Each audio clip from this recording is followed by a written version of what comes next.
August 1864, the White House, late at night. Abraham Lincoln sits alone in his office.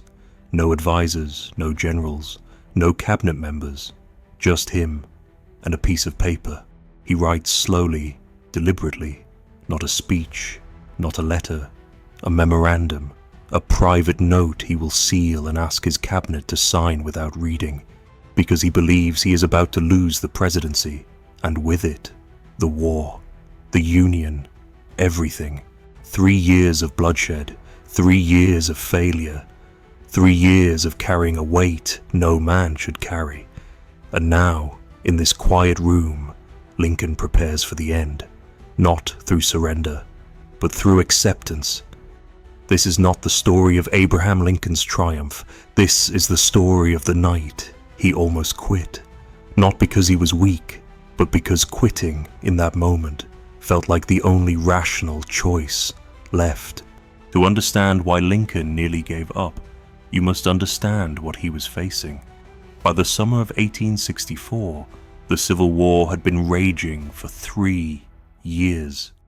600,000 men were dead, families were shattered, cities were burned, and there was no end in sight.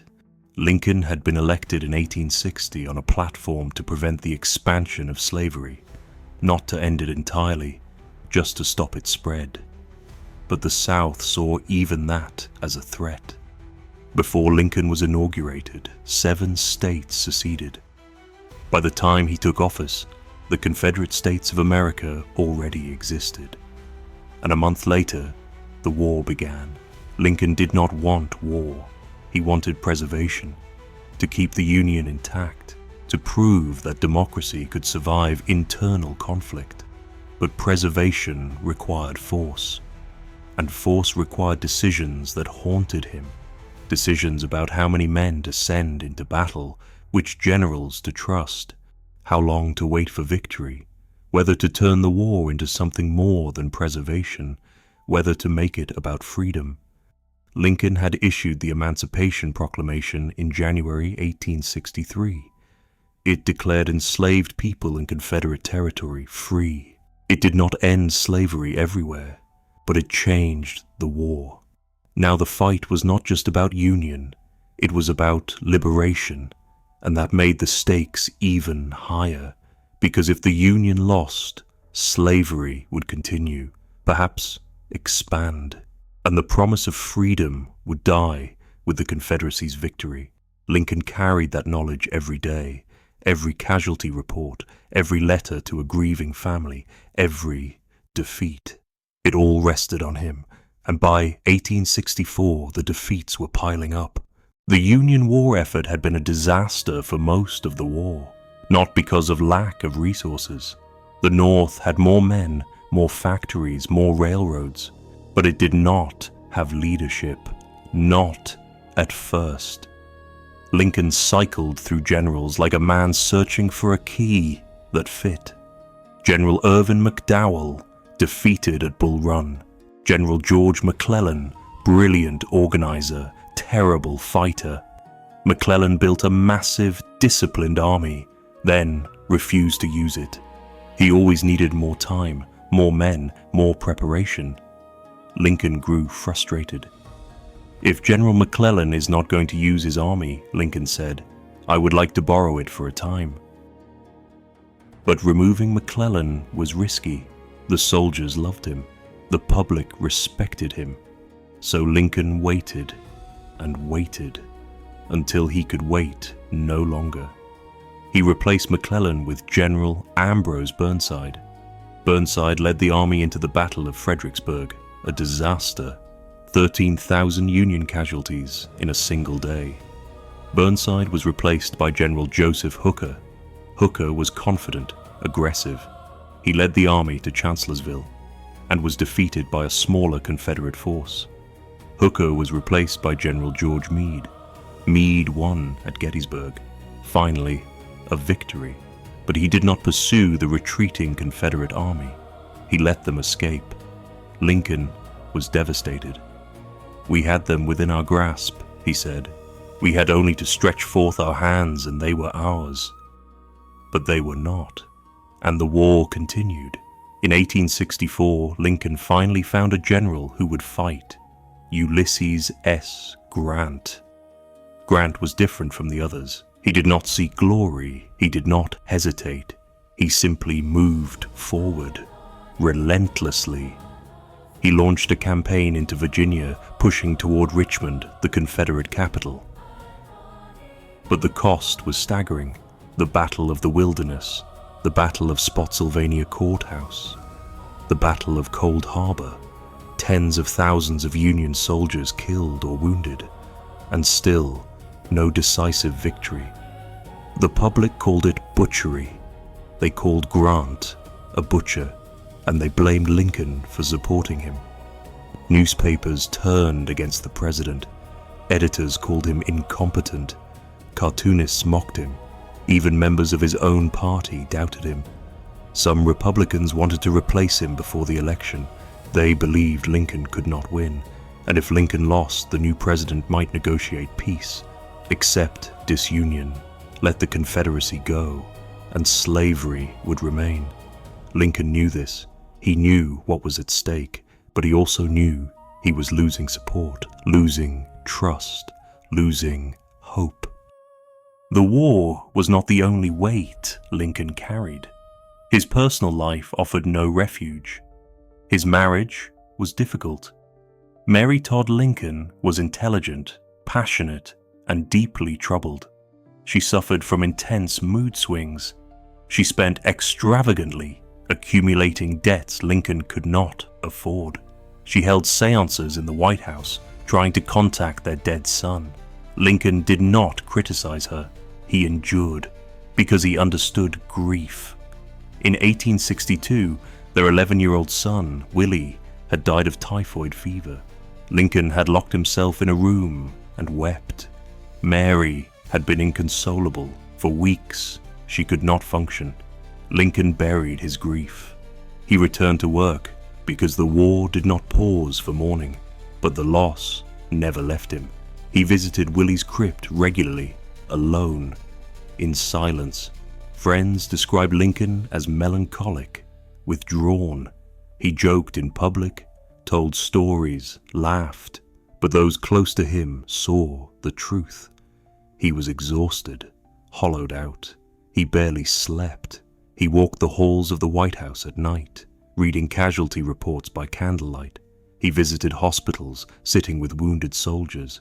He signed pardon after pardon for deserters and soldiers sentenced to execution.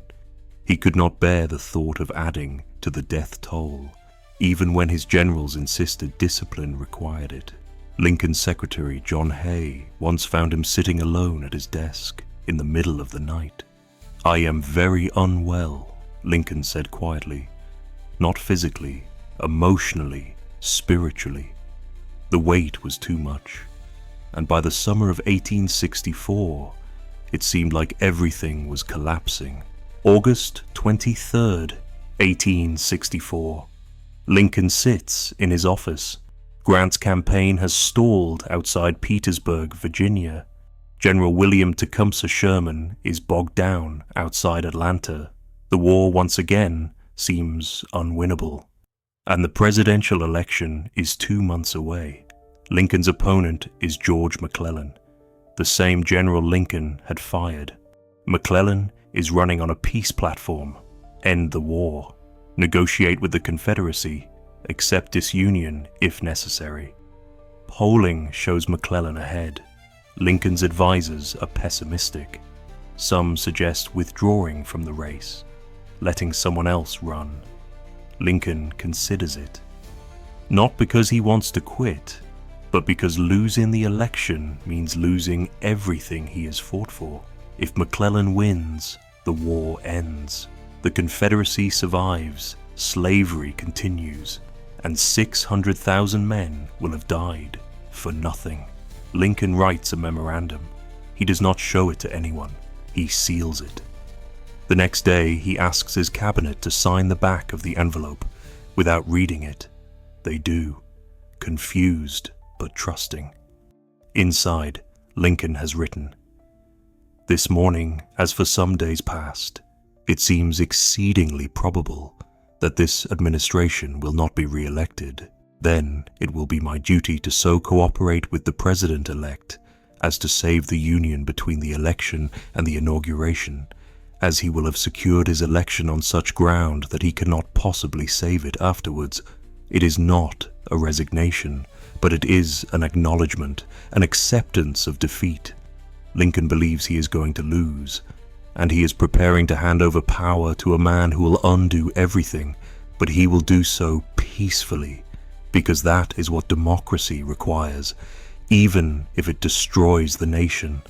This is the breaking point, the moment Lincoln accepts that all his efforts may have been for nothing, that the weight he has carried may have been carried in vain, and there is nothing he can do to stop it. Lincoln did not consider quitting the presidency. The Constitution did not allow it, and Lincoln believed in the Constitution above all else. But emotionally, mentally, quitting made perfect sense. He had been vilified for 3 years, mocked, blamed for every death. His policies were questioned, his leadership doubted, even his appearance was ridiculed. He was tall, awkward, with a high-pitched voice and a face newspapers called ugly. He endured it all. But endurance has limits. And by August 1864, Lincoln had reached his. He had sacrificed everything for the Union, his health, his family, his peace of mind. And it seemed like it would not be enough. The public was exhausted. They wanted the war to end. They did not care how. Just end it. Bring the soldiers home, stop the dying. And if that meant accepting disunion, so be it. Lincoln could not accept that. But he also could not force the public to agree with him. He could only wait and hope. And prepare for the possibility that hope was not enough. In private moments, Lincoln spoke of his faith. He did not attend church regularly, but he believed in God. Or at least he believed in something larger than himself.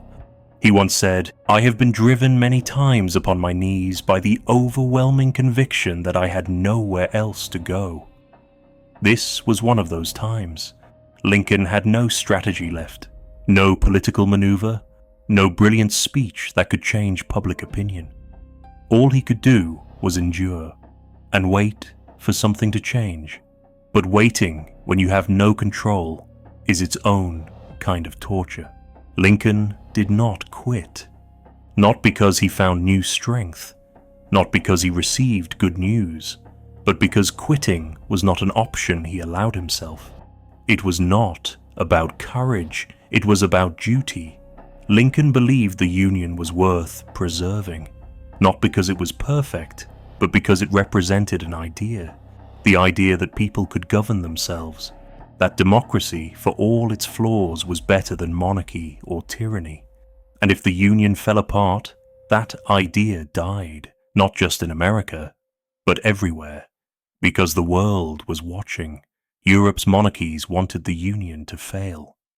They wanted proof that democracy was unstable, that people could not be trusted to rule themselves. If the United States collapsed, it would validate their beliefs, and the experiment of self-government would be over. Lincoln could not let that happen, even if it cost him everything. So he stayed, not because he believed he would win, but because leaving was worse than enduring, and endurance, it turned out, was enough. September 1864, everything changes, not because of Lincoln, but because of Sherman. On September 2nd, General William Tecumseh Sherman captures Atlanta. The news reaches Washington the next day. Lincoln receives the telegram. He reads it in silence. Then he exhales.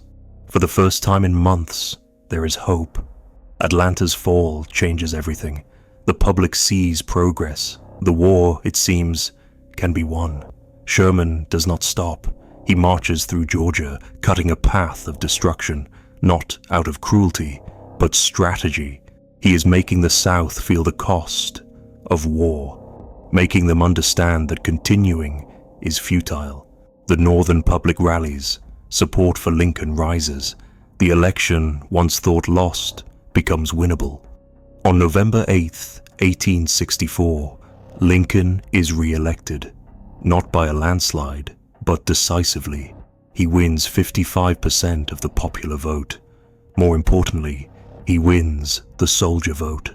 The men fighting the war vote for the man who will finish it, not negotiate it away, finish it. Lincoln's decision to endure has been validated, not by brilliance, not by strategy, but by persistence, by refusing to give up when giving up seemed rational. If Lincoln had quit, if he had withdrawn from the race, if he had accepted defeat without fighting, the war might have ended differently. McClellan might have negotiated peace, accepted disunion. Slavery might have continued in the South for decades. The promise of the Emancipation Proclamation would have died, and the United States as an idea would have failed. But Lincoln did not quit. He stayed, and by staying, he gave the Union time to win. In April 1865, Robert E. Lee surrendered at Appomattox. The war was over, the Union was preserved, and slavery was abolished with the passage of the 13th Amendment. But Lincoln did not live to see the full consequences. 5 days after Lee's surrender, Lincoln was assassinated. He died believing the worst was over, that the nation could heal. He was wrong.